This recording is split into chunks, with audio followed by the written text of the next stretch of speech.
environmental extravagance that is already unsustainable in whole sections of our country, and it adds up to a steadily increasing burden on Earth's essential resources. Grass itself is natural, but keeping it alive across thousands of square miles is not, for it requires a deluge of chemicals and endless rivers of water applied again and again, yard after yard, trying to keep those plots green. And, oh, the irony, their green includes eliminating bees, butterflies, and, well, nature. One statistic tells the tale. Americans use more than 10 times more poison per acre on lawns than America's farmers use on their crops. Just glance around you and you'll see the grass lawn imperative at work throughout your community. It surrounds local schools, greens up corporate complexes, spreads across college campuses, forms miles of golf courses, etc. This is Jim Hightower saying, this is not a diatribe against grassy plots, which can be natural joys. But let's get real, get creative, and get in touch with the full balance and beauty of nature. You can promote ground cover sanity right where you live with native plants, xeriscaping, organic methods, rain gardens, and rewilding your yard with things like prairie grass. For help, go to rewild.org. If you'd like more of Jim Hightower's real populism, check out the Hightower Lowdown. Jim's monthly newsletter gives you the real lowdown on which corporations, by name, are doing what to the middle class, our environment, and our democracy. Each month, the Hightower Lowdown brings you facts you didn't know, along with actions you can take to fight back. It also comes with a sense of humor. Hightower believes we can fight the gods and still have fun. Plus, get this, it's cheap. Only $15 brings you 12 issues a year. For real populism, go to hightowerlowdown.org. From the Bureau of Economic Geology, this is Earth Date.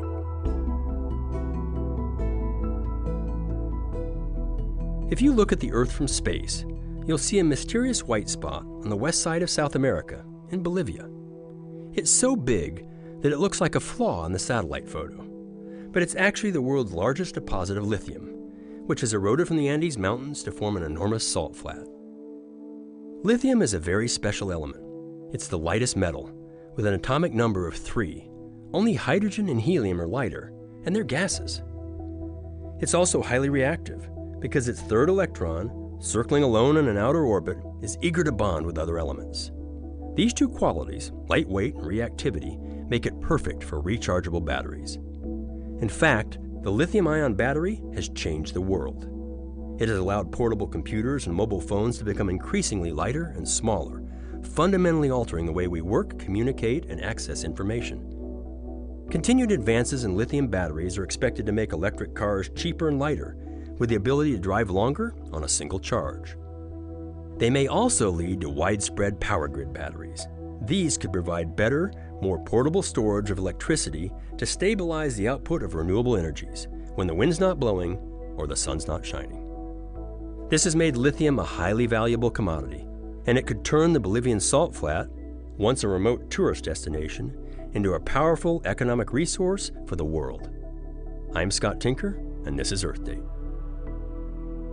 Earth Date is produced by the Bureau of Economic Geology at the University of Texas at Austin.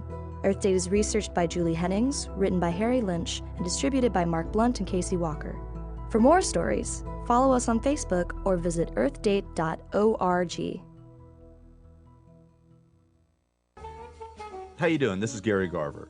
In today's society, the majority of people are not getting enough sleep. I know I'm not. If you're like me and having problems getting a good night's rest, whether it's health or stress related, I have a solution for you. South Pacific Sleep Lab. South Pacific Sleep Lab will do an evaluation of your sleep pattern and will provide a comprehensive study so you can start getting a restful, peaceful night of sleep. They take all types of insurance, which will cover your cost of the evaluation, and they will even provide transportation to their offices at no cost to you.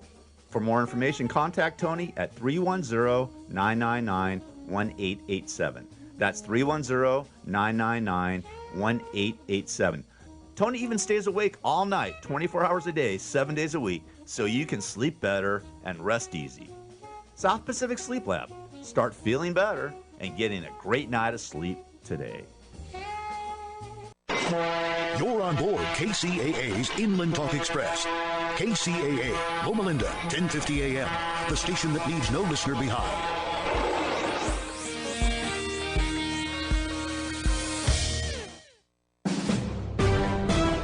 NBC News Radio, I'm Chris Coraggio. Former President Trump won't testify at his New York civil rape trial. His attorneys did not meet Sunday's judge-mandated deadline to request that he testify in his own defense. This comes after Trump said last week that he'd probably attend the trial.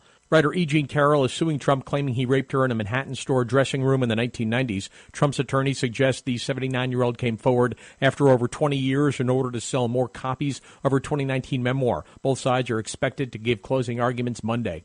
As the tussle continues in Washington over raising the U.S. debt ceiling, President Biden is emphasizing that the ceiling and the budget are two separate issues. Scott Carr reports. The president tells MSNBC's 11th Hour budget proposals have never been tied in with the debt ceiling since the debt limit addresses spending already agreed to by Congress. The Republican-led House passed Speaker Kevin McCarthy's budget proposal last week, and Republicans said they'll agree to raise the debt ceiling if the president agrees to their budget. Biden calls the request ridiculous, saying he believes Speaker McCarthy is an honest man, but may be giving in too much to a faction within his own party. The MAGA Republicans really have put him in a position where, in order to stay Speaker, he has to agree. He's agreed to things that maybe he believes, but are just extreme. Now, Senate Minority Leader Mitch McConnell has joined more than 40 other Republican senators in signing a letter saying they oppose raising the debt ceiling unless there's substantial spending and budget reform. President Biden is calling Saturday's shooting at a Texas shopping mall too shocking to be so familiar. In a White House statement, he cited data showing nearly 200 mass shootings in the U.S. so far this year, resulting in more than 14,000 deaths. He added that he's once again calling on Congress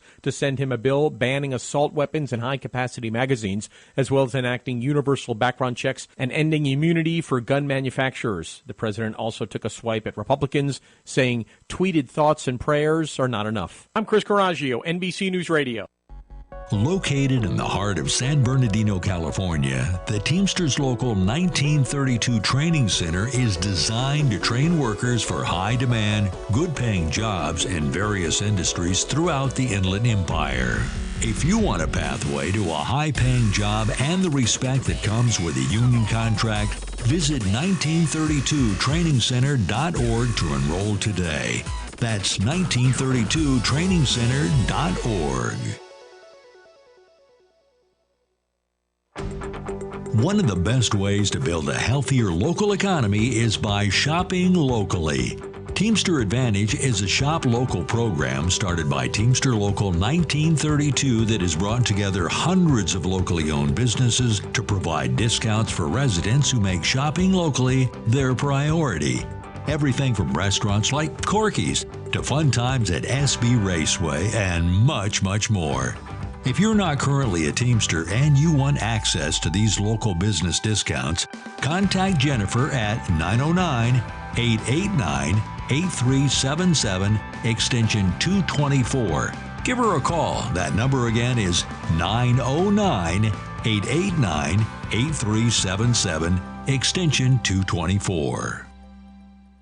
Labor unions built the middle class, and the middle class built America. That's the message from Teamsters Local 1932, a strong and successful labor union based in San Bernardino that represents over 14,000 hardworking people across the Inland Empire. The Teamsters are ready to help you organize for better pay, increased benefits, and improved working conditions. Reach out to Teamsters 1932 at teamsters1932.org/organize to speak with an organizer today. Are you underpaid and overworked? Is a living wage and employee benefits like affordable health care more of a dream than a reality for you and your family? If so, it's time to form a union. Don't be denied the wages and benefits you deserve. Come together in a union with the power of numbers. A union is not a privilege, it's your right, and it will make a difference. Contact Teamsters Local 1932, a powerful and successful labor union in San Bernardino, by visiting teamsters1932.org/organize to start today. Now, here is the voice of the working class, Rick Smith.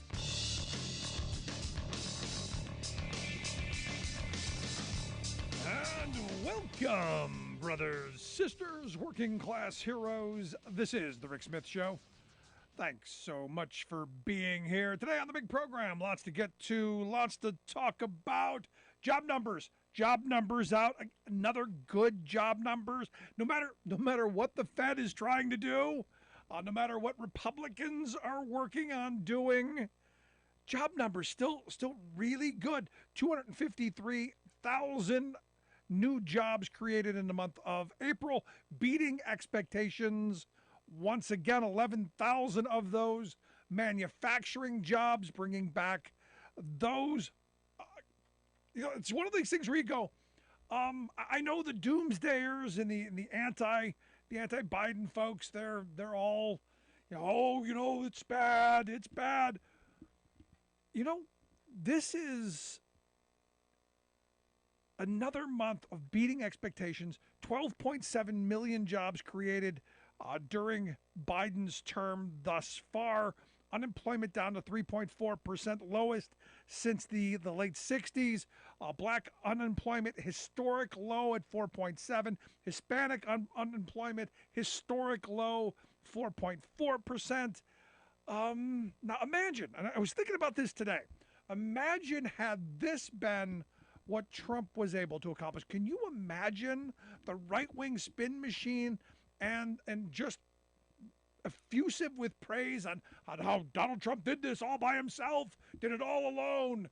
Donald did it all. You've got more people now participating in the labor force than we had before 2008. Inflation's coming down, wages are higher, all this stuff is going on, and yet you talk to the average person because of what's being projected by our corporate-controlled mainstream media, and what you've got. Well, what you've got is, people who are going, oh, the economy's bad, things are bad, we're in the wrong direction. I say we're going in the right direction. We're investing in infrastructure, we're reshoring manufacturing, something that I've been screaming for a couple of decades now. We're finally doing some of this. Understand, you can't just flip on the switch and everything goes well.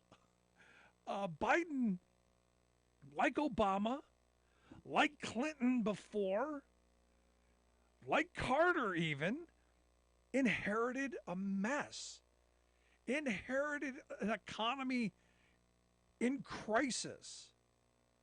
And again, these are, we go through this. We go through a couple of years of a Republican presidency where they destroy everything, and jobs are going down, and the economy's, people are losing their homes and losing their jobs, and things are not good. And then Democrats come in and start moving in a better direction. And all the while, Republicans go, see how bad things are? They did this. Because they think we're stupid and we're not going to remember that, wait a second. This happened because of horrible conservative supply side voodoo Reaganomic and bad fetish policy. I saw an interesting graph today that said under Democratic presidents, the average job growth per month was over 175,000 jobs per month, every month that a Democrat was in the Oval Office, going back to 1939. 175,000 new jobs every month. And you go, well, the Republicans must have done much better than that. No. In fact, 67, it's almost 3 times the number. 67,000 is what Republicans created during, and again, understand, we're talking the FDR years, we're talking Truman, we're talking Kennedy, LBJ, Carter, Clinton, Obama, and now Biden, versus the record of Eisenhower, Nixon, Reagan, Bush, and Trump. And the numbers don't lie. It's like the old Harry Truman quote. If you want to live like a Republican, vote for a Democrat. Because your life is going to get better. And that's true. The economic policies of investing in stuff and getting people to work and giving people the ability to earn a decent wage and get ahead, those are Democratic principles. Squeezing the quarter till the eagle screams before you take it out of a working person's pocket is not a good policy. And it's what Republicans have done. And for me, it comes back to, how do we make it possible for families to move forward? How do we make it possible for workers to do better? And I had an interesting conversation today. It was one of these things where I've had this conversation, got to be 1,000 times now. And it goes like this. And understand, no generation is unique. every generation throughout the history of humanity, I am certain, has done this, has looked behind them and goes, those kids, they got it easy. When I was a kid, things were much harder. And it's true. It's back, back when the wheels were square on the buggy, it was probably harder to push that buggy. When they figured out how to make round wheels, got a lot easier. When they figured out a horse could pull it, got even easier than that. When they figured out a steam engine could pull it, so much easier. So every generation looks back and goes, I had to work harder than you. And this was one of those. And I know none of us like to have this, but this was one of those conversations of how young people are lazy, no one wants to work. And like, again, do we have to do this? And the answer was yes. We most certainly had to do this. And, as you get this knee-jerk commentary that a segment of our population seems fixated on, my mind went to this place of going, I'm tired of this already. This propping ourselves up because we think we're superior to anyone else. But then I started thinking about it. I mean, we're fixated on on the hot takes as opposed to a thoughtful conversation. And right now, this guy's hot take was, they're lazy. I'm the hero in my movie, so to speak. I'm the hero in my show. I pulled myself up by the bootstraps. I paid my dues. And it got me thinking. It got me thinking too, if I were a young person today, would I have done the same things that I've done throughout my working life? You can ask my wife, the 26 odd years we've been together, I've never not worked less than 70 hours. I've always been a chronic workaholic. It's one of those things, growing up poor, it's one of those things where you go, my kids are not going to suffer the way I did. And I think every generation thinks that way as well. But here's the thing. And this is where my mind is in this weird spot. I grew up believing that if you worked hard, you played by the rules, you'd get ahead. This idea that, if you paid your dues. And look, I think Generation X, which I am a part of, and I think we believe this, the boomers, I think, believed it as well, that if you work hard, you played by the rules, you put your time in, paid your dues, you'd make it, you'd get ahead, you'd do better, you'd have opportunity down the road, and it was going to be okay. I don't know that the coming generation, I don't know that they believe that the way we do. They don't believe there is a future for them that is as prosperous as it was for the past. They don't believe, in talking with them, they don't believe that the institutions that we relied on are going to survive to help them thrive. And who can blame them? Their entire lives they were told, you're going to see a UFO before you see a Social Security check. And then you see Republicans doing everything they can do to make that a reality. So am I surprised that when they go, well, you don't have to work for somebody because there's no real reason for that? I go, I kind of get it. Coming out of the pandemic, when we were told you're essential and you're frontline heroes, and we slapped them on the back, or virtually, of course, and gave them all of this praise and titles and put them up on a pedestal, only to say, sorry, but that's not going to come with any raise or any additional income. It's just, we want you to know that we're happy that you're risking your life for the rest of us. And it got me to thinking that the middle class, which was we're trained as a population, we're all going to be in the middle class, so all of us. What it takes to get into the middle class simply is to be in the middle of the income. And that middle income was sufficient to do a number of things. To buy a home, to save for the future, to have a lot of the nice things that you expect, vacations and cars and all of this stuff. Security, a little financial security. That's what part of the middle class is. And as you go back and you look at the numbers, and I'm a numbers kind of guy. For instance, in 2010, in order to be in that middle class, the median income, the average income that they threw out, was about $74,000 a year in 2010 to be considered middle class. Today it's about 90,000. It's gone up. And how many people make $90,000 a year? And if you take inflation into account, that 74 grand from 2010 is actually like 101,000 today. So there's an $11,000 pay gap there between the standard of living you had in 2010 as opposed to what you have today. And the fact of the matter is, and we see it through bad tax policy, we see it in how much people have had to pay for health care and all kinds of things, that the percentage of wealth that's going to that American middle class has diminished. And it's one of those things where you go, by how much? Well, consider in 1970, that middle class, that 50% of the population that's in the middle, it's not the 25% at the bottom or the 25% at the top, it's that middle, it's those middle two quintile groups, the middle class. Those two, that middle part took 62% of the income. They were doing okay. They were making a little bit of money. As of 2014, that number had fallen to 43%, and I would argue it's under 40% now. So we're losing a ton of income. And you go, well, where did it go? Well, we know where it's gone. It's gone to the very top, to the 1%, and really the 1% of the 1%. We came out of the pandemic. How much money went to our billionaire class? A couple of $1 trillion?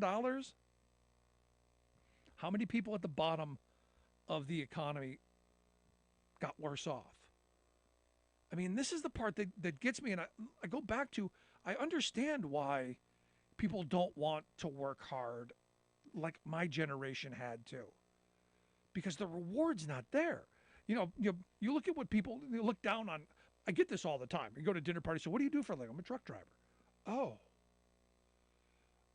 I make a good living as a truck driver. I'm very happy with that. I've been a union truck driver my whole life. I've done very well. I've got a pension. I've got all kinds of, I'm going to be okay. Thanks very much. Thanks for looking down on us. But you go through mechanics, electricians, pipe fitters, plumbers, all jobs that people look down the tip of their nose at. But you got people who are going, well, what do you ask a kid today what they want to be? They want to be a social media influencer, athlete, actor, whatever. They want to be at the top of it because there's where the reward is. It's where the money is. It's where the appreciation is. And what we have is a system that's set up that if you work a job, like literally work for a living, you're somehow looked down on. Now, I hope that's changing.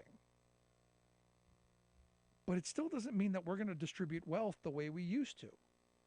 And for a working class family to exist in this day and age, you have to have two incomes, a minimum of two incomes. And I've argued here recently that it's going to be more than two incomes. You're going to need three at some point. So that means you're going to need to send the kids into the workforce. Get the kids out there working, bring a third income into the house. Then you can be middle class again. And it just popped into my head. I remember this woman. We were having a conversation about what middle class was, and this is going back probably 15 years. And this will never leave me. She said that she believed that she was middle class, and I said, well, how much do you make a year? Because middle class is usually an income kind of thing. And she said at the time, like 15 grand a year, which puts you nowhere near the middle class, even 15 years ago. And I explained that to her. I go, you do realize that that's not enough to be into the middle class. She goes, no, I'm in the middle class because I don't take anything from government. That was her definition, that she didn't need food stamps. She didn't need LIHEAP or any of the programs to help her, that she was able to make it on her own, which made her middle class. And I kind of broke her heart. I go, do you get money back at the end of the year from paying your taxes? She goes, yeah, I get a pretty good chunk back. I go, how much do you get? And she's like $3,000 or $4,000. And I said, well, that is getting something from the government because you didn't pay that much in, but you got more out. That's help. That's a good thing. I'm all in favor of it, but it kind of blows your idea out of the water. And she was very angry at me. But down the road came back and said, you're probably right. So we have this idea that we're all part of the middle class, that we're part of this And I want everyone to at least be there. I want people to be better. But the fact of the matter is it's much harder. It's much harder to make ends meet today. Now, what I found interesting is, as I was talking to my friend who was ranting and raving about how lazy Gen Z is, I said, I don't know that I would do the kind of things that I did because I don't know the reward is there. The wages certainly aren't. The benefits aren't. And quite frankly, the loyalty isn't. I still held on to the idea that you could work, 40 years for a company, get a gold watch and a pension, and you would be okay. This generation understands that's not going to happen. They know that their future is tenuous at best, and whatever skills they have today, they're going to have to change, repeatedly over the decades. And there's part of me that goes, I get it. Now, my friend, with the frame of they're all lazy, didn't know how to answer when I said, hey, you do realize Gen Z, if I need to defend them from you, they actually have a home ownership rate much higher than Gen X did and higher than the millennials did. And, he didn't believe me, and I had to send him the documentation later. But yeah, surprisingly, and close to what the baby boomers were able to accomplish at this point in their lives. So there are people in Gen Z, regardless of what the mainstream message is, that they're all lazy, that are actually, moving on with their lives and doing okay. And that's a good thing. I'm hoping the narrative spins around. But again, I come back to this, it's the jobs. When do we demand better wages, hours, conditions? What's interesting? Somebody threw another statistic at me that said in the 1980s, the average house, the average home was 4 to 5 times the median income. Today, that number's 7.5, almost 8 times. And you think about what it takes to buy a house. The fact that Gen Z is far above the Gen X and the millennials kind of makes you, kind of throws that whole, they're not responsible, they're lazy, kind of throws that right out the window. So I hope he takes it to heart. But I want to hear your thoughts. Is Gen Z lazy? Are they all lazy? Are they just want to lay around and play video games all day? I want to hear your thoughts. Email me, rick@thericksmithshow.com. Quick break, right back. We are AFGE, the American Federation of Government Employees. We represent 700,000 federal and D.C. government workers who are the vital threads of the fabric of American life. We support our nation's military. We take care of our nation's veterans. We protect our nation's borders. We respond to our nation's crises and natural disasters. We provide services to our nation's seniors. The American Federation of Government Employees. We work for America. We are AFGE, the American Federation of Government Employees. We represent 700,000 federal and D.C. government workers who are the vital threads of the fabric of American life. We support our nation's military. We take care of our nation's veterans. We protect our nation's borders. We respond to our nation's crises and natural disasters. We provide services to our nation's seniors. The American Federation of Government Employees. We work for America. Welcome back to The Rick Smith Show. Now, here is Rick Smith.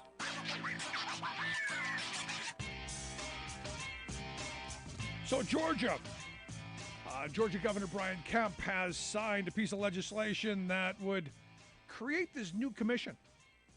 And it would empower this commission to discipline and remove any of those bad prosecutors. Or he even said it. Far left prosecutors, the ones that are making our communities less safe. We're going to be able to go after those far left prosecutors. He said, I'm not going to stand idly by as rogue or incompetent prosecutors refuse to uphold the law. Today we are sending a message that we will not forfeit public safety for prosecutors to let criminals off the hook. And I got this thought today. that, you know what, thank goodness they're going to prosecute criminals in Georgia, because today, at least what's been reported, at least 8 of the 16 Georgia Republican electors. They weren't really electors. They were the fake electors. They were the alternative electors. To where if Mike Pence would have done what they wanted him to do, then these fake electors would have been the ones. But ultimately didn't happen. So you've got these 16 Republicans who put their name on the line. At least 8 of them have accepted immunity, which means maybe they're going to maybe they're going to go after criminals in Georgia. You know, maybe ones that make phone calls, saying, "Hey, go find me votes," or else, No, what's interesting is, I know where this is going. This is going after Fani Willis and the Fulton County District Attorney, who is pursuing, this whole thing. The perfect phone call, the fake electors. This is kind of a big deal. What happens now that this is law? And Brian Kemp goes, you know what, Fani Willis has got to go. We're going to throw her out. Could this be what helps Trump, stay out of trouble, at least in Georgia? I think it could be. And it could also, because I've been saying that Brian Kemp, from the beginning, Brian Kemp was a guy that I say, maybe worry about, because, he's a good old boy, and he knows how to get things done. Now, I don't think he's going to get far once you find the family history, because he's only one generation off the plantation, running the plantation, that is. But the thing is, MAGA world could love this. He's going to free up Trump to not get prosecuted, so he's got the MAGA bona fides, and look, he's a smooth talker. And he could be the guy who says, "Hey, we're going to move forward. I'm as Trumpy as anyone. Trust me, I'm as MAGA as anyone. But I want to move forward. I want to do all this other stuff, and maybe have an agenda." As where Trump just seems to want to take us backwards. In fact, evidently he's saying that he wants to bring the Muslim bans back. Whenever things are bad, it's bad when they start breaking out the oldies. And the oldie here being, hey, we're going to go get those people. More divide and conquer. Now, the good thing is the Democrats are going to help, because evidently Joe Manchin hasn't ruled out a third-party run for president, because I think he knows he's going to get beaten in West Virginia by Jim Justice. But the no labels folks, they're pushing. And you know who's behind it? Trader Joe Lieberman. I got to tell you, I didn't even know he was still around. But I want to hear your thoughts. Email me, rick@thericksmithshow.com. Quick break, right back. I'm Rick Smith, and this is Labor History in 2.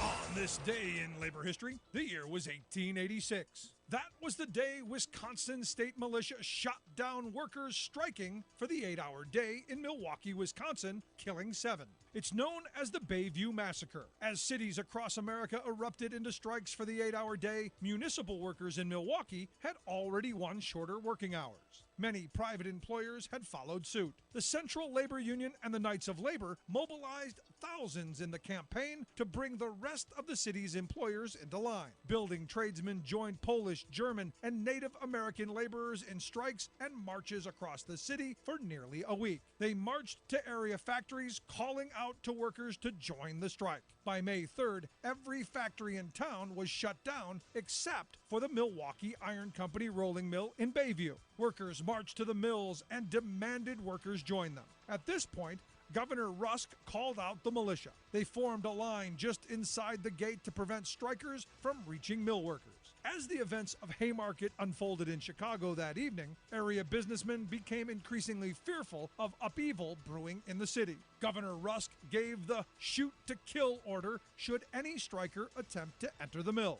The next morning, as 1,500 strikers marched toward the mill, they were fired upon by militia. 7 were killed, many more injured. Strikes for the 8-hour day ended abruptly. Many union leaders were indicted, and Polish workers were practically blacklisted from working in the city for their radicalism. Though the massacres shattered hopes for the 8-hour day, Milwaukeeans responded by electing populists and socialists in local and regional elections for years to come. Labor History in 2 brought to you by the Illinois Labor History Society and The Rick Smith Show. For more information, go to laborhistoryin2.com, like us on Facebook, and follow us on the Twitters at Labor History in 2. When public officials get themselves mired in the muck of corruption, they can always count on Senator Ted Cruz to issue a moral judgment. If the offender is a Democrat, he pronounces the corruption inexcusably grotesque. If it's a Republican, he wails that the offender is the victim. For example, Supreme Court Justice Clarence Thomas was recently caught, yet again, butt deep in judicial immorality, taking hundreds of thousands of dollars worth of freebies from a Texas real estate baron who has both a partisan and corporate interest in Thomas's court rulings. So, Cruz to the rescue. No judicial impropriety here, he squawks, for this is nothing but a diabolical plot by Democrats to smear poor Clarence.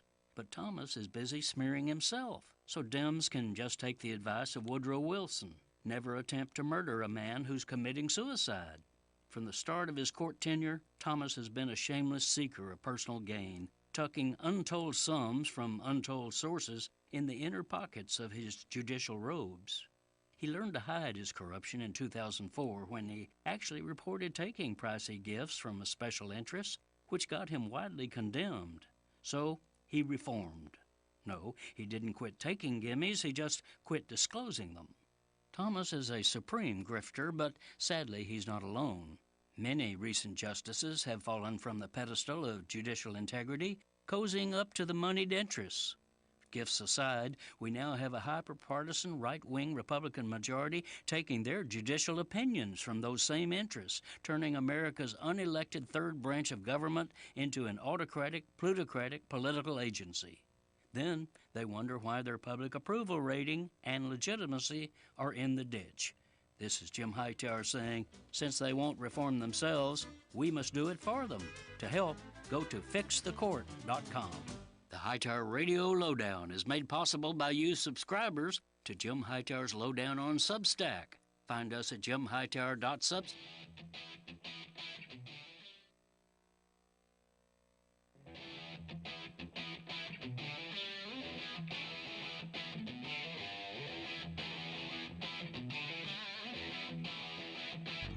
Welcome back to the Rick Smith Show. Now, here is Rick Smith. So as we're seeing all across the country, Republicans doing their foolhardy best, pushing more restrictions and obstacles on voting, ceding more power to the hands of their ideological wet dreams while simultaneously pushing the deregulation fetish. You got to give them credit. When they get power, they know how to abuse it. Some lessons to be learned there, and here to share some thoughts on a couple of the most recent bits out of Texas on the voting rights front, and also a bunch of preemption stuff. I've asked Jeremy Wallace to come talk with us. Jeremy is the political writer for the Houston Chronicle and the San Antonio Express News. Jeremy, thanks for taking time for us. Oh, I'm so glad to be on the show. Thanks for having me on, Rick. So let's start with this voting bill.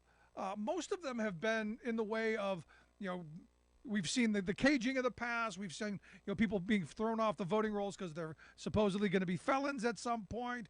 We've seen the blocking of throwing people off of lists. We've seen all kinds of gimmicks. This one's a little bit more interesting what they're doing in Texas. As I understand it, they're going to go into a particular county, I guess, and decide, maybe we're not going to have this result. Am I getting this right? Yeah, this is not your garden variety elections bill. So there's a bunch of them. Like the legislature here only meets every 2 years, once every 2 years. So they'll do a lot of stuff quickly, right? But this time around, they ended up with this monster bill. Like everybody's tracking all these different bills, but this one was kind of like tucked into everything. And all of a sudden, I'm sitting there in the Texas Senate one day, and here they are, all of a sudden, muscling this bill to the front, which is going to give the governor or the governor's appointee the power to overturn an election in Harris County, Texas, if they ever run out of paper at any of their polling sites ever again.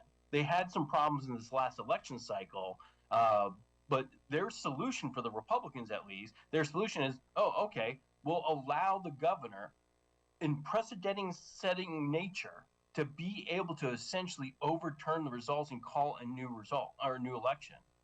And what makes it even more shocking is that it was in November that the county judge, our county administrator here, was elected by just 14,000 votes. It was a close race. Harris County, Texas, is the biggest county in the state. It's where Houston is. It's like we have over 6 million people in the region now.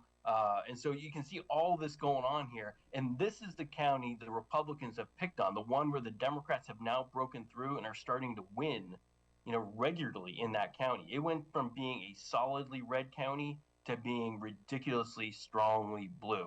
And now it's the Texas legislature going, whoa, we're not letting that happen anymore. And so now they're going to have this authority. But, I'm assuming this is going to get through the Texas House. It's already flown through the Texas Senate, despite the opposition from the Democrats. And this thing is all queued up and ready to go to give the governor, for the first time ever, the authority to actually overthrow an election. And think about how dangerous that is. Like, as they come back in future election cycles, they can add other stuff onto that. Sure. Right. Today, it's just about, okay, you don't have enough paper at a couple polling sites. Next time they go, okay, we're just tacking on a little bit extra here. Now, if we think you've done, haven't done enough, open, voter registration, we can go after you. Or if you didn't have enough precincts in our side of town, maybe we can go out. Who knows what it can go from? But or just because the narrative is we don't believe the outcome. Like we've got an entire party in this country. I don't know if you've noticed, but they don't believe that the former guy lost, and that's where a lot of this is springing out of. So I think you're absolutely right when you're saying you're normalizing fiddling with our elections. Because that's what this is. This is normalizing having one person go, I don't like the result. Something weird happened, something that happens, I don't know, occasionally. Now we're going to have an excuse. And like you've said, and I agree with you, it'll be the next thing and the next thing and the next thing. Well, and the thing is right now, if you want to get a new election, if you think something's gone wrong, you have to go to a court of law and kind of make your case. And they try. After the election this last time around, when the judge, county judge, won by a very narrow race, they tried to sue and try to get the election overturned. The judicial system said no. There's not enough here. You haven't proven that the places that ran out of paper, they've never been able to prove that it meant people didn't vote. Most people just went to other polling sites. Here in Texas, and particularly in Harris County, if one place is has a long line, you can just go to the next one over.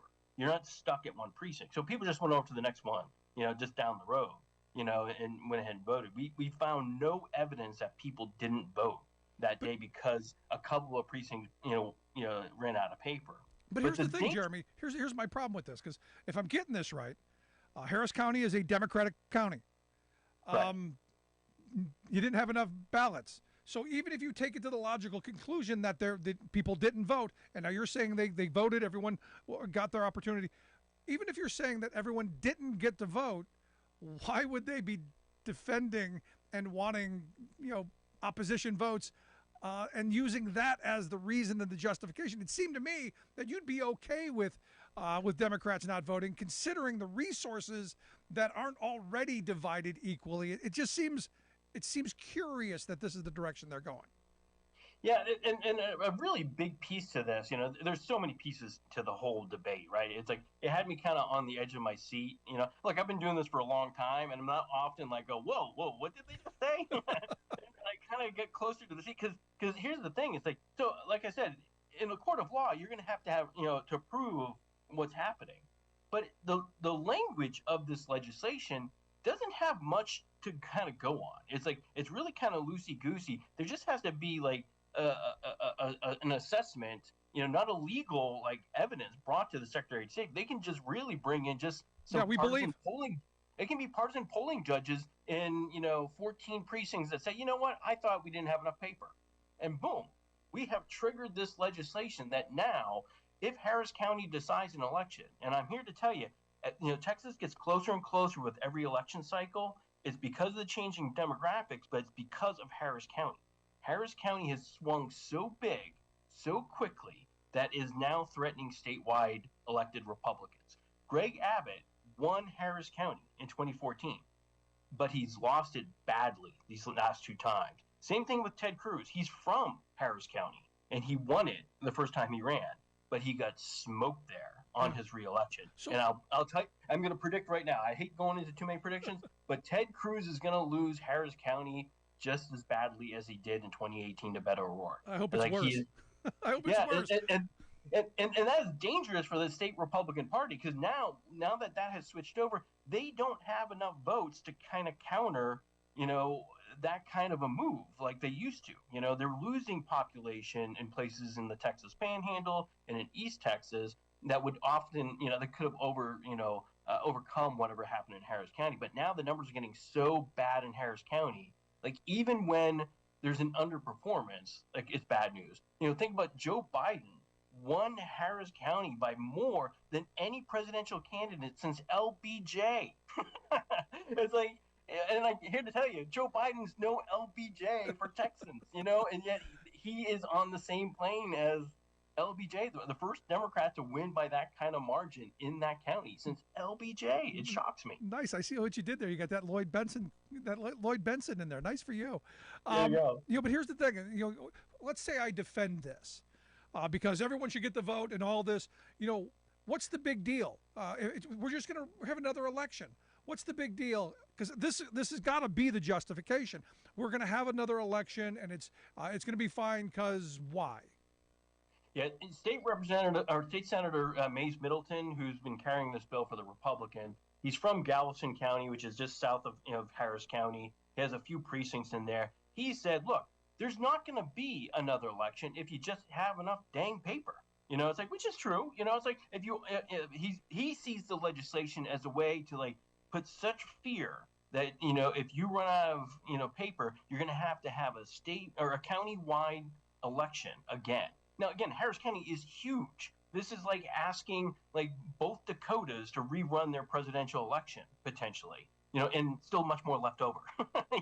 It's like it's a huge area. So even the cost of it would be put onto Harris County to do the election. So they're going to spend $10, $12, $15 million for a second election potentially on something like this. So he says, look, all you got to do is have enough paper there, and he says, if there's a concern that somebody didn't get their vote counted, again, remember, I said that we haven't been able to prove anybody was turned away. Right. Despite all of their lawsuits, despite all their testimony within the Texas legislature, they've never brought someone forward that says, I tried to vote and I couldn't, and I never had another opportunity. It's like they've never had to show that. But Middleton thing, what we saw happen in November was dangerous enough that we've got to stop it. And it was funny. One of the readers, called me and we were talking about the bill, and he says, it's like, look, you got to understand. Sometimes, like, people are incompetent, and this isn't incompetency led to the paper shortage. There was definitely a screw up, but does that justify this? That's the question. And it's like, again, it singles out one county. Right. They rejected proposed amendments. Go like, make sure it applies to everybody. So if the neighboring county that's Republican runs out of paper, shouldn't we do the same thing to them? And the answer was no.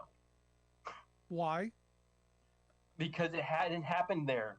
At least that we know of. It could. I mean, if you're going to do something to one, you got to do it to everyone. But here's the part of this that I see as interesting. The idea of running another election, because you look at what happens in the midterms. There's a drop off in the number of voters. So for me, it looks like as an outsider. Now again, I'm not in Texas. It seems as an outsider, the idea is we really don't want people voting. We want to get fewer votes, so we're going to put this obstacle in the way that if we ever get to use our new toy, this might turn an election. Oh, absolutely. If you think of think about all those, I always like to look at Louisiana because they have that, that system where then there's a runoff election after the general election, but the turnout drops dramatically, right? A lot of people are like, I'm not doing this again, and so and particularly for Democrats, I think that we've seen the numbers. Democrats fall off in special elections on, anything that's not a presidential race, or which is insane to me. So the second run is going to get fewer Democrats out and fewer Republicans too. But the evidence that we have from political science suggests that there'll be fewer Democrats who make that second trip out to that polling site. For whatever reason, there's, we have we can go on a whole economic, discussion on all of that and move on. But so I think that's the thing, it's like you sit there and you try to figure out well, if you do have that second election, the end result might be fewer Democrats to show up. And in this case, if you just have 14,000 fewer of them, you've just won the county judgeship in probably a lot of judicial races and probably some other, countywide races that you never had a shot at. Yeah, no, they're clearly reading the tea leaves and planning for the next election, which I give Republicans credit for. Look, you go back to 2000, the hanging chads, 2004, you had the caging going on, then they went to the old voter ID thing, and then cross-check. There's always a new scheme. There's always something new to suppress votes, to take people's ability to vote away, and I give them credit. They're always dreaming up new ways to screw over voters. You listen to the Rick Smith Show here with Jeremy Wallace. Jeremy is a political writer for the Houston Chronicle and the San Antonio Express News. HoustonChronicle.com, the website, if you want to check out the work that he does there. I got to get, before we wrap up, I got to get this House bill, what is it, 2127? It looks like a giant preemption bill. It looks like you local people, again, I remember when Republicans used to believe in small, less intrusive government. They used to believe in local government, to get that fascistic governor out of our way. It used to be, maybe it's been a long time, but they used to believe in local control. This seems to be the antithesis of local control. This seems to be going, sorry, I know you'd like to have a paid sick day ordinance or higher minimum wage or whatever. We want to make sure that the water's clean. Sorry, you can't do that. We'll decide. This seems to be, and like I said, the antithesis of that small local control that they used to tell me they believed in. Yeah, absolutely. For years, we've been seeing the Republicans in the Texas legislature and really nationwide kind of going after these cities. These big Democratic-run cities. Think of Miami, think about Philadelphia, think about New York City. It's like there's always some tension out there, right? In Texas, that tension's been there too. But man, this one is so aggressive. It's gotten the name the Death Star because how much it encompasses. This is the thing that takes so much local control. So even how you regulate a puppy mill, is no longer going to be, compliant with the law. Now you have to go to the state. Oh wait, you want to, try to have any sort of regulation in local ordinances. You're going to have to make sure the state doesn't already have something. So it's really taking a lot of power away, and it goes to that tension. It really is a good extension off of what we've seen in Harris County, right? When Harris County was still so Republican, and you had Republican county judge running the places and a majority on the county commission there, they would pick on them, but not like this. But now that the biggest city and all of the biggest cities now in Texas have finally gone blue, it was slower than a lot of the other parts of this country. We are Texans, but we ended up, finally, to the point where all of the big major cities now are Democratic, and in the big, metro counties are Democratic. And so that has changed the entire philosophy. Now you got people getting elected who are like, you know what? We're not going to let you expand your city boundaries without a war. We're not going to let you, have different regulations on your, law enforcement than we have. We're not going to let you, regulate, like I mentioned earlier, anything from puppy mills to, sign ordinances to whatever. Now all of that is ours. It's like, and so I think it's part of the extension of Republicans in the state of Texas fighting the urbanness and the urban change that has happened in Texas. It's really created a war between these two elements that man, it just wasn't like this before. Yeah, Like no. now it feels like it's constantly every bill that comes up in the legislature, it feels like a war between the rural communities and the urban communities. And it's sad because like look, it's a huge state. I drove from Houston to Spearman, Texas, which is so far north you're almost in Oklahoma, and some would say you are in Oklahoma. But and I thought to myself, these people have no idea how each other lives, Yep. and nor do they know how each other has to govern things. They have no clue. Like you're in one community where 99.9% of the people are black, another community where 99.9% of the people are white. And so what do you have there? It's like one's rural, one's urban, one has schools that are struggling, one has like this rural school system that's, it's hard to kind of tell if they're struggling or not. But so you have all these differences, and it's hard to kind of bring it all together. And what the legislature's kind of doing, again, I don't know if it's intentional, but it's further pitting rural voters against the urban voters. That what's going wrong in Texas is because of you people. And the people in the cities are like, oh my God, we're just trying to get health care. We're trying to legalize marijuana. We're trying to get rid of, throwing people in jail for a small amount of pot. But the rural people are like, nope, we're not doing any of that. No, and it's like, weird. So because I'm glad you brought that up, because it's not just Texas that does this, by the way. It's Philadelphia, it's Pittsburgh, and then they joke about it being Alabama in the middle. But it's always the war between the urbans and the rurals. And I've been fortunate enough to live in both areas.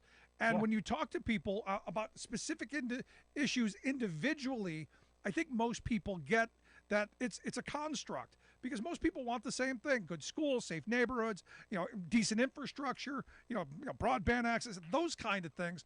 But yet we're always pitted against each other. It's one of those, it's the next level of separating and segregating us, so that we're pitted against each other, so we never get the things that we want. And maybe this is little bit deeper than you want to go into, but we've been sliced and diced and pitted against each other: white, black, male, female, gay, straight, however you want to put it. White collar, blue collar, pink collar, ring around the collar, it doesn't matter. As long as we're eating each other, we're continually getting screwed, because we've got a billionaire class that's walking away with all the wealth, and we're fighting over crumbs. And for me, going into some of these places over the years that used to be the manufacturing hub of their area, that have been left behind, everybody's struggling. But as long as they keep us in this, in our silos fighting each other, we never get what we need. And that's the frustration in all this for me, Jeremy. Yeah, well, and man, you just hit it right there. So that's the problem I see right now, where it's like, in rural Muleshoe, Texas, right? You feel like it's like on another planet than you are in Houston. But I was up there and I'm talking to people, and you realize some of the same issues and things that they're concerned about are the same in Houston. And instead of the politicians going, you know what, we can kind of reach out to both these. Let's find that compromise. It's like, we understand your urban community doesn't have this, but you need the mental health services too, and we do too. Surprisingly, we've realized we need more too. We need community hospitals in a way that maybe the underserved urban areas need them too. Like the food deserts we talk about, it's the same thing's happening in both those. There's so much that binds those people together, it's kind of it's sad to say, it's kind of like bipartisanship. Like that is it's more politically useful to pit everybody against each other. And in this case, it's pitting these rural and urban people against each other when they may have more in common than they all understand, but the politicians aren't doing the work to kind of show that. But this is where I get a little cynical, Jeremy, and I know you've been doing this a long time, as I have. I've gotten a little cynical over our political leaders, because it seems more about getting attention and holding on to our seats and getting campaign money than actually doing the hard work of moving us forward. So we get our little silo issue, and we fight for this, and we're not moving, and then you got it over here, and then we just snipe at each other. And this is the frustration that I have with our political system, because we've got big problems on the horizon. AI is going to eat all of our lunch, and we're not even talking about how we harness this monster, but we're talking about who uses what bathroom. And I don't give a rat's behind who uses what bathroom. I'm worried about putting food on the table and keeping a roof over my kid's head. And for me, this is where we need to get back to. And I think this kind of stuff, this consolidation of power, is dangerous. And I don't care if the Democrats were doing this, I'd be just as against it as I am when the Republicans are doing. Yeah, I think that this time calls for some politicians who would be brave enough to say, look, I'm going to represent both ends of this thing. Damn the election results. I'm just going to go at this. And I'm not sure. And I think there was a point where, like, I don't want to be nostalgic about the good old days type stuff, but it felt like there was a period of time, again, I don't want to elevate this too much, when Clinton was working with, the Republicans in the House for welfare reform stuff, maybe it didn't work out how everybody wanted it to, or, even back in the 80s when, George H.W. Bush was working with Democrats, and, he wanted to keep Planned Parenthood going, and he was getting pressure from the Republicans, but he was pro-life at the same time. So you could see the complication, but there was more negotiation, discussion about those things. Now it's just so hard. No, you're pro-life, you're pro-choice, you're, pro-gun, I'm anti-gun. And off we go. And I think it'd be nice to have somebody who could just kind of maybe talk a little bit more about how there's a lot more of us who are similar, even if you brought up the skin colors are different or the neighborhoods are different. There's so much more we have in common. We just don't know it yet because it's too big of a state for us to know it. But the politicians have seen it all. Here's a clarion call that will go unanswered, but Ted Cruz and John Cornyn had the best perspective on knowing this, right? Because they've been around the state the most. And so they are in the best position to say, look, it's like we don't have to demonize those people over there. But the question is, what does that mean to them politically if they stop doing that? No, but here's the thing. I don't blame the politicians. I don't blame politicians at all because they're tools. I blame us, the voters, for allowing ourselves to be hoodwinked into the red hat, blue hat frame. For me, it's not red hat, blue hat versus R or D. For me, it's always been up down. It's always been the very wealthy who control all of these institutions against the rest of us. And there used to be things that were nonpartisan. They weren't Republican or Democratic issues. They were human people issues, and on both sides demanded results. I'm just not seeing that. I see us, I've done some door knocking, and the first question people ask, what are you? I'm a citizen. No, what are you? And I've got to identify my hat right away before we talk about anything. That's insane to me. And until we change, I fear this kind of stuff is going to continue. Yeah, one of the ones that drives me the craziest is the use of medical marijuana, particularly for our veterans suffering from PTSD. The fact that we can't come to some sort of agreement in Texas to allow that to happen, while That's other nuts. states that is happening. We literally have, all these studies and research and the examples from the other states that proves this could really help some of these guys and women who come back and are just are having a hard time. And instead of giving them this, we are just leaving them out to dry. And I think it's largely because of politics. Sure. It's insane to me, though. We've got medical heroin. Yes. But yes. we can't have medical pot? How crazy is that? It's for the veterans, for me. the old. Yeah, when I worked in Florida at one point, I just remember the Republicans started to turn, in support for medical marijuana, because it turned out all the older folks who had arthritis were like, hey, this is great. This is really helping me. It's just why can't we do more of this? And then that's got the ball rolling.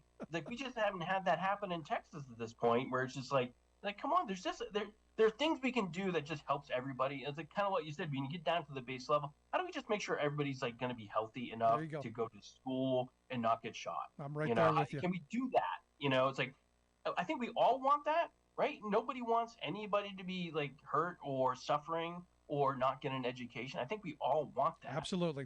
Jeremy Wallace, I appreciate the time. Great conversation. I hope you'll come back and talk to us again real soon. Anytime, Rick. Thanks for having me. Thanks so much, Jeremy Wallace. He's the political writer over at the Houston Chronicle and San Antonio Express News. Check out the website, HoustonChronicle.com. What a great guy. Gonna take a quick break. Right back. Stick around.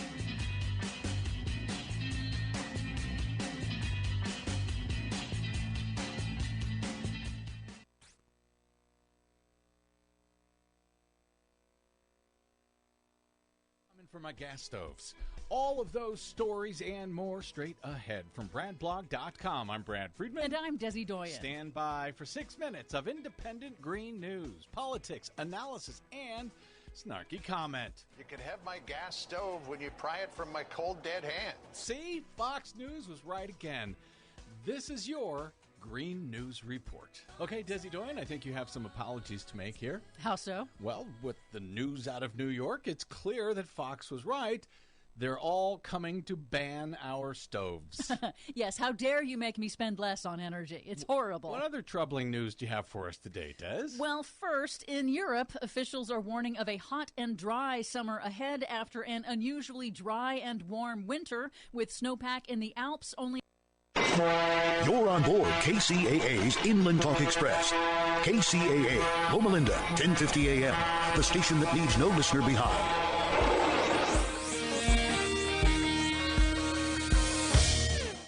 Are you underpaid and overworked? Is a living wage and employee benefits like affordable health care more of a dream than a reality for you and your family? If so, it's time to form a union. Don't be denied the wages and benefits you deserve. Come together in a union with the power of numbers. A union is not a privilege, it's your right, and it will make a difference. Contact Teamsters Local 1932, a powerful and successful labor union in San Bernardino, by visiting teamsters1932.org/organize to start today.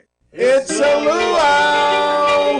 Let's go luau now. Woody and the Longboards and great barbecue food luau style coming this Thursday. Free lays and hugs to the first 100 people, and the entertainment is all for free. The Calamasa Cultural and Performing Arts Association, along with the Calamasa Event Center and this radio station, presents the best concerts on the green yet. This Thursday at 6:30 p.m. Bring a comfortable chair and your fun attitude, along with your Hirachi sandals too, if you have them. Cool breeze and cocktails and mocktails all await you as well. Come enjoy music Beach Boys style from the 60s to the 80s. Concerts on the green. Plenty of parking this Thursday at 6:30 p.m. It's free. Google Calamasa Event Center, because there's nowhere else to be but Calamasa.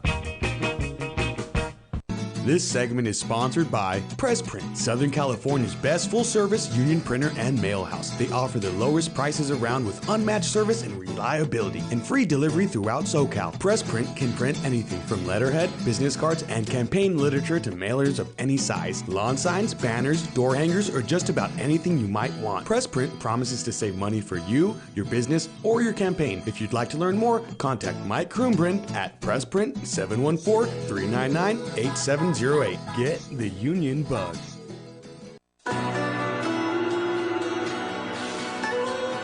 Join us for the Better 80s Music Show on KCAA, Sunday nights at 8 p.m. Pacific Time, bringing you 80s music with a twist. You won't hear Michael Jackson, Bon Jovi, or Hall & Oates. The Better 80s Music Show. You'll hear bands like Depeche Mode, The Cure, Echo and the Bunnymen, Oingo Boingo, Psychedelic Furs, Susie and the Banshees. Well, you get the idea.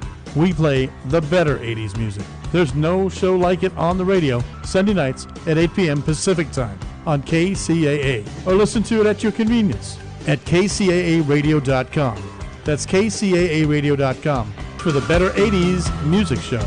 Tahibo Tea Club's original Pure Pau Diarco Super Tea helps build red corpuscles in the blood, which carry oxygen to our organs and cells. Our organs and cells need oxygen to regenerate themselves. The immune system needs oxygen to develop, and cancer dies in oxygen. So the tea is great for healthy people because it helps build the immune system. And it can truly be miraculous for someone fighting a potentially life-threatening disease due to an infection, diabetes, or cancer. The tea is also organic and naturally caffeine-free. A 1-pound package of tea is $49.95, which includes shipping. To order, please visit TahiboTeaClub.com. Tahibo is spelled T like Tom, A-H-E-E, B like boy, O, then continue with the word tea, and then the word club. The complete website is TahiboTeaClub.com. Or call us at 818-610-8088, Monday through Saturday, 9 a.m. to 5 p.m. California time. That's 818-610-8088, TahiboTeaClub.com. KCAA Loma Linda. The Legacy KCAA 1050 AM and Express 106.5 FM. All Magic Paint and Body reminds drivers our children are counting on our safe driving habits. When you get on the road, remember the 3 C's of safety: caution, courtesy, and common sense. Safe and sober driving is everyone's responsibility. This reminder, courtesy of All Magic Paint and Body, proudly serving the Inland Empire for over 27 years. For the best quality collision, body paint, and repair shop, look to the pros who get the job done right the first time. Call 909-434-0500. That's 909-434-0500. Or visit allmagicauto.com. That's allmagicauto.com. That's All Magic Paint and Body, on the air because they care. Good morning, afternoon, evening, wherever you are on planet Earth. Welcome to another episode of Pharmacist on Call with your host, Dr. Sean Pruitt, community pharmacist of the world. And if you're listening to this program, I am your community pharmacist. All right, everyone, welcome to Pharmacist on Call. This is your 1-hour forum where you get to ask questions about medication, health conditions, supplementation, what have you. So let's face it, your doctors are busy, your pharmacists are busy, they don't have time. But for this hour, I do. So call in with your questions and your comments. Rule number 1, there are no stupid questions when it comes to your health, and chances are the question that you think is silly or mundane will actually wind up blessing someone else. This episode is sponsored by Pruitt's Discount Pharmacy, the pharmacy choice of the uninsured, located here in Nashville, Tennessee. And if you need to get in contact with us, give us a call at 615-562-6337. But right now, we're getting ready to get into your calls. In fact, we're going to have a mental health show. I did one several years ago, but now that the viewership is as wild as it is, we probably need to go a little bit more into it so I can kind of break down what each disorder is to differentiate bipolar disorder from schizophrenia and schizoaffective disorder, depression, anxiety, and just basically talking about the hallmarks of each and how we treat each from a pharmaceutical level and from a natural health perspective. So I know people sometimes say that, are you just crazy? No, there are actual chemical imbalances that affect the way that someone thinks. These things can come from the use of illicit drugs. They can come from trauma that a person has endured. And then sometimes it's hereditary. So we'll be doing a show around June or July dealing with mental health. Let's see. We've also got, it's also Autism Awareness Month. So I did want to address it because I have a number of parents with children who do have autism. One of the things that seems to help them is glutathione, especially if the children are having episodes where they're kind of acting out. And what glutathione is, and actually children with autism are deficient in this. And so this kind of replaces what they need. This is our liver detoxifier, it's an antioxidant, but it seems to help calm down those episodes in children who have autism. So glutathione, parents, I know you're thinking that there's nothing natural that you can do about it. This seems to work. I've gotten good reviews on it. And let's see. Oh, I did want to mention, everyone, I'm now, have been doing counseling sessions. So if you want consultation, they're 15 minutes for $35. So this is your free time to ask me questions. But when you come into the pharmacy, you can expect to get a 15-minute consultation. That means that you get me by yourself in the little office, and you bring your medication list, you bring your labs and your health concerns, and we discuss those, okay? So it's been going fairly well. So what you'll do is call the pharmacy, ask for Lamaris, or Lily as she's called, and she will get you set up with a 15-minute consultation. If you need longer, then certainly we can do that up to an hour, and the prices vary depending on what you need. Of course, what you say in there, of course, is confidential, and I just basically give you my perspective, my assessment based on the labs that you brought. And a lot of times the patients leave very satisfied, informed with things that they didn't know that they could do, and patients have gotten some good results. And we'll talk about that with some of the supplements that we have here. Okay, also everyone, remember that we do offer free samples of our hemp oil. and our hemp lotion and our eczema oil. So for those of you who are suffering from chronic pain, if you suffer from anxiety or depression or insomnia, unable to sleep, make sure you come by for some hemp oil, and we can take care of that for you. Most people that take the samples say that it starts to work within, let's say, like a minute or so. So this stuff works very quickly, and so does the hemp lotion as well. So I know some people don't like the mint taste of the hemp oil. So if you're that type of person and you don't like oils or mint flavor, then we have the lotion that would work for you as well. This guy right here. So stop by, free samples available every day, and we'll get you out of pain. Or if you know someone who is hurting, tell them to stop by and get them a free sample, no purchase necessary. If you do purchase a hemp product, then you do get a free gallon of our Kangen alkaline water. Okay, so it looks like while we wait on the phone calls here, we are going to talk about some of these supplements here. Of course, number one, since it is Minority Health Month, talking about a condition that plagues the community, it's going to have to be hypertension, heart disease, and diabetes. And so we treat this in a number of ways. I want us to understand before we start talking about products, the way that disease begins. They say that disease begins in the gut. And so a lot of times hypertension and diabetes develop from what we consume over a period of time. I guess there's a genetic component, but it's also largely based on our dietary choices, high salt, high sugar, high carbohydrate diets, and then we get, we're really heavy in weight. And so, we develop diabetes over a period of time. We develop heart disease over time, high cholesterol. So the product, so the main thing I tell people to do is, A, cut out the salt, and if you can, as much as you can, the processed foods. Because I know what you're sitting out there saying, well, Dr. Pruitt, I don't even use no salt. You don't have to, because Hamburger Helper and everything else has tons of salt already in it.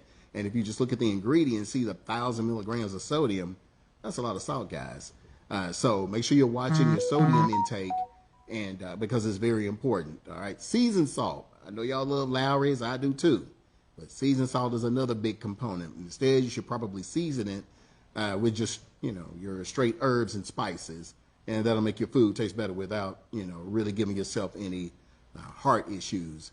The other thing, high-fat foods, butter, cheese, which I told y'all I'm a cheeseaholic. You know this. And so I have to limit my cheese intake. So those high-fatty dairy products, high-cholesterol dairy products, limit those as much as you can because they pack on the pounds. They also clog up your arteries, and they also create mucus. So you notice your nose is running after you eat something, or you sneezing, or it even comes out when you do number two. So dietary choices, guys.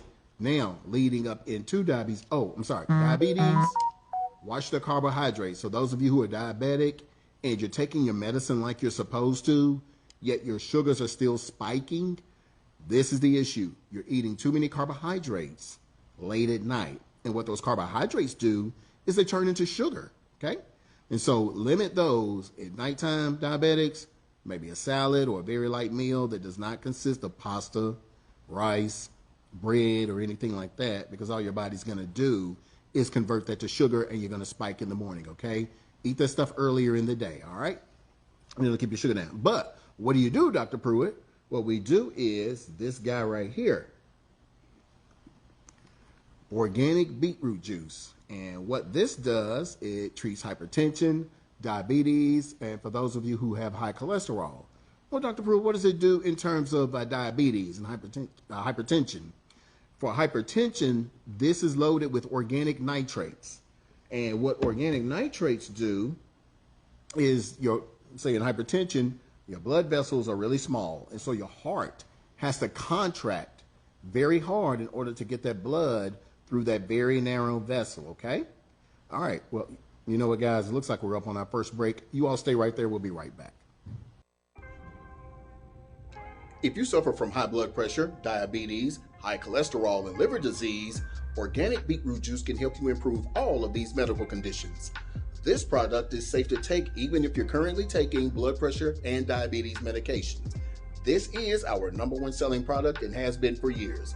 This product is available at Pruitt's Discount Pharmacy in East Nashville and Pruitt's Pharmacy in Antioch. Lower your blood pressure today. Give us a call. Feed your immune system what it needs to protect you from viruses and their variants. I created this all-natural product in June of 2020 to support your immune system so that it can protect you from blood clots, breathing problems, body aches, coughs, and trouble sleeping at night because you're sick. Many patients have reported feeling better after their first dose. This product is available at Pruitt's Discount Pharmacy, Amazon.com, or if you're too sick to get out, call us for delivery, 615-562-6337. I wanted to lose weight, but I needed something safe and effective that didn't require me to exercise. I asked my pharmacist and they recommended I take Garcinia Cambogia. With so many brands out there, I wanted one I could trust. So I chose Pharmacist's Blends 95% Pure Garcinia Cambogia Complex. It is actually formulated by a pharmacist, so I know that I'm getting quality. So get Pharmacist's Blends Garcinia Cambogia. I trust my pharmacist, and so should you. If you or someone you know suffers from chronic pain, arthritis, neuropathy, or carpal tunnel, stop by Pruitt's Discount Pharmacy for a free sample of Pharmacist Blends Hemp Lotion. Many of our customers report the pain relief starts in about 2 to 3 minutes. This product has 0 THC. Not only is it a pain reliever, but it is also a beauty product that reportedly tones and tightens the skin. So feel great and look great with Pharmacist Blends Hemp Lotion, located at Pruitt's Discount Pharmacy. Did you know that eczema can be triggered by heat, sweating, emotional stress, or certain foods we eat? These are things in life that we can't always avoid. So if you know someone suffering from eczema or psoriasis, give them a bottle of Pharmacist Blends Skin and Scalp Soother. This is an all-natural product that instantly relieves itching and moisturizes dry patches. Still don't believe it works? Stop by Pruitt's Discount Pharmacy at 811C Dickerson Pike or Pruitt's Pharmacy at Napier Clinic, 107 Charles E. Davis for a free sample. Also available on Amazon.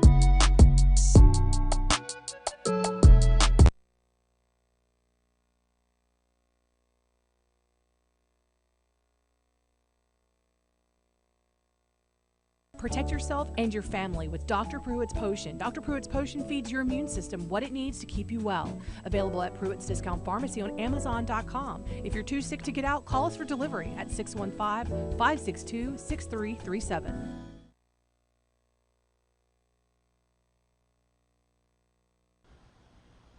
All right, welcome back to Pharmacist on Call with your host, Dr. Sean Pruitt, Community Pharmacist of the World. We're going to get into our first call here. We've got Joanne. Welcome to Pharmacist on Call. How may I help you? Hello, Joanne. Hello, Doctor. How you doing? Hello, Dr. Pruitt. Yes, ma'am. How you doing? I'm doing okay. I'm going to ask you a question about the blood sugar in the morning, yes, before breakfast, and before lunch, and before supper. What should it be? Good question, guys. So this is what we call, the morning one is what we call a fasting blood sugar. That means you fasted, you haven't eaten anything or drank anything. That should be between 70 and 120, 70 and 110 in some camps. So that's milligrams per deciliter. I would say what we call 2 hours postprandial, which means 2 hours after you've eaten something. It should be in the 160 to 200 range, somewhere in there. And then, of course, you know, so those are going to be the two types of blood sugars. And then certainly your A1C, we want that to be somewhere in the range of 4 to 6. That kind of answer your question? Yes, sir. Thank you very much. Yes, ma'am. All right. Thank you for your call. Have a good night. Yes, ma'am. You too. Bye-bye. All righty. Bye-bye. So, yeah, very good question. Diabetics, sometimes you're not able to talk to your doctors. And so, yeah, you do need to know what your range should be so that we can attack it appropriately. So 70 to 120 is what you should be in a fasting state. 2 hours postprandial, probably somewhere around 160, 165. A lot of people run over that. Excuse me. And so you have to, you know, kind of scale it back. We're going to get right back into our hypertension talk regarding beetroot juice because, guys, this is the wonder supplement. It started getting really big at the pharmacy when truck drivers were coming in and they could not pass those DOT physicals, so they couldn't get their driver's cards. And these were people who were already on medication. So what we did is we gave them a shot of beetroot juice. They went to the DOT physical test, and they all passed. And that's really when it started taking off. And then one gentleman came to me and said, "Hey, Doc, is this stuff good for diabetes? Because I've noticed my A1C is going down too." Yes, it is. It gets your blood sugar down quickly. Get your A1C down quickly. In fact, I'll tell you, one of my good friends applying for a job, his A1C was 12, and it was a very nice paying job too. They wasn't going to get the job if he didn't get his A1C down from a 12 into kind of a closer normal range. And in 4 weeks, off of 2 bottles of beetroot juice, he got his A1C down from 12 to an 8. That first week he called me after a few days. He said that his blood sugar's been running about, he's a 278 or 378, and they were running in the 100s. And this is just after a few doses. He was taking it twice a day, so once in the morning and then once at night before he went to bed. Guys, I'm telling you, beetroot juice, if you are a diabetic out there and you are unable to control your blood sugar, come to Pruitt's Discount Pharmacy. Stop getting poor results, going to these other pharmacies and expecting them to take care of you. You have to do more than just give somebody insulin, okay, and give somebody pills. We need to talk about lifestyle choices, and we also need to add certain things to our medications to make sure that we get the results that we want. We are about optimizing outcomes, improving your results. So that's what we do at Pruitt's Discount Pharmacy. So make sure you stop by us if you're a diabetic or you know someone who's diabetic and they're plateauing and their sugars are kind of just staying high and dealing with neuropathy and all that. Come on, man, we can change